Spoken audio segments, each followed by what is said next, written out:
కొంతమంది మద్దతుదారులు అన్న పేరు మీద నా నిర్ణయాన్ని ప్రశ్నిస్తూ ఉన్నారు. జగన్ తన బాబాయిని మర్డర్ చేసిన ఆయన మద్దతుదారులు ఆయనకు ఓట్లేసిన వాళ్ళు ఒక్క మాట అనరు, వెనకేసుకొస్తారు. హార్ట్ అటాక్ అని వెనకేసుకొస్తారు.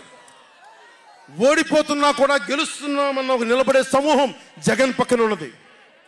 వేలాది కోట్లు లక్షల కోట్ల ఆస్తులు ఉన్నా కానీ అక్రమంగా సంపాదించాడు అని అందరికీ తెలిసిన వెనకేసుకొచ్చే సమూహం వైఎస్ జగన్ సమూహం.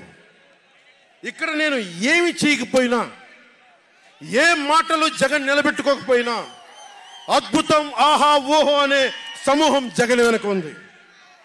దళితుడిని చంపి డోర్ డెలివరీ చేసినా కానీ వెనకేసుకొచ్చే సమూహం, ఫీజు రీయింబర్స్మెంట్లు ఆపేసినా కానీ వెనకేసుకొచ్చే సమూహం. 2019లో పరిమితమైన స్థానాల్లో పోటీ చేసి గెలిచుంటే మట్టుకు ఆ రోజున జనసేన ఈ రోజున రికగ్నైజ్డ్ పొలిటికల్ పార్టీ అయిపోయింది. నా వ్యూహాన్ని ఎవరు తప్పు పట్టకండి. ప్రజల్ని క్షేమాన్ని ఆకాంక్షించే వ్యూహం నాది. కానీ జగన్ ఏమో ఒకవైపు ఎవరు ప్రశ్నించరు, వాళ్ళ సమూహం. నా సమూహం నన్ను ఎందుకు ప్రశ్నిస్తున్నారు? మీరెందుకు ప్రశ్నిస్తున్నారు? జగన్ మర్డర్లు చేసిన, వారి అనుయాయులు మానభంగాలు చేసిన, దోపిడీలు చేసిన, దారుణాలు చేసిన అందరూ జగన్ వెనకేసుకొస్తారు. నేను నా డబ్బులు తిన్నానా? వేలాది కోట్లు సంపాదించానా? పదవులు అనుభవించానా? ఏం అనుభవించాను నేను 10 సంవత్సరాల నుంచి? అవమానాలు, తిట్లు తప్ప ఏం తిన్నాను నేను? ఏం సంపాదించుకున్నాను? కష్టపడి డబ్బులు సంపాదించుకొని పార్టీలకే కదా పెట్టింది నేను. నన్ను ప్రశ్నిస్తారు మీరు నిజంగా మటుకు నా మద్దతుదారులు అయితే నన్ను ప్రశ్నించకండి. నా వెంట నిలబడి నాతో పాటు నడవండి, మా జన సైనికుల్లాగా, మా వీర మహిళల్లాగా. ప్రశ్నించకండి నన్ను. ఎవరికుంది ఓపిక? ఈ దేశం కోసం, సగటు మనిషి కోసం కన్నీళ్లు కార్చే శక్తి ఉందా ఎవరికన్నా? ఎక్కడో విదేశాల్లో కూర్చొని, టీవీల్లో కూర్చొని నన్ను ప్రశ్నించడం కాదు, నాతో నిలబడటం నేర్చుకోండి అందరూ, నన్ను ప్రశ్నించే వాళ్ళంతా. మీరు వెనక నా మద్దతుదారులు అయితే నా వెంట నడవండి, నిలబడండి. నాతో నడిచేవాడే నా వాళ్ళు. పవన్ కళ్యాణ్తో స్నేహం అంటే చచ్చేదాకా. పవన్ కళ్యాణ్తో శత్రుత్వం అంటే అవతల వాడు చచ్చేదాకా.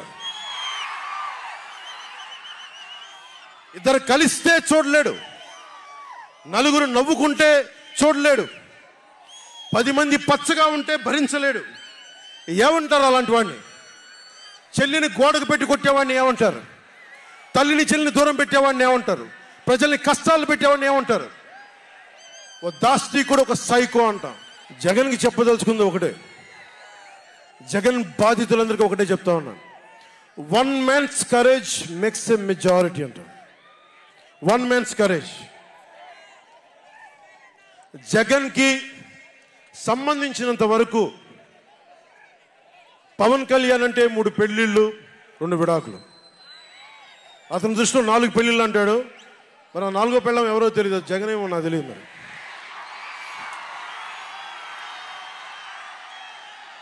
నాకు ఇదే విసుగొస్తుంది. జగన్ లేని 4వ పెళ్ళం అంటే నువ్వేరా.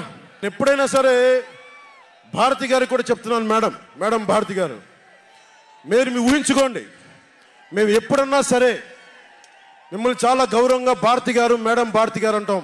మీ ఆయన ఇంత నీచంగా ప్రవర్తించినా కానీ, చంద్రబాబు గారి సతీమణి కానీ, నియోజకవర్గంలో ప్రతి ఒక్కరిని ఇబ్బంది చేసినా కానీ, నా ఇంటి సతీమణి అన్నా కానీ పెళ్ళాలను సంబోధిస్తాడు. ఆ మాట మిమ్మల్ని అంటే ఎలా ఉంటుంది భారతి గారు? ఆలోచించండి ఒకసారి. నాకు తెలుగు వచ్చు, నేను పెద్ద ఇంగ్లీష్ మీడియం చదువుకున్న వ్యక్తిని కాదు, నాకు చాలా భాష వచ్చు, కానీ సంస్కారంగా ఉండదని మాట్లాడినంతే. జగన్, నీకు సంబంధించినంత వరకు నేను 3 పెళ్లిళ్ళు 2 విడాకులు.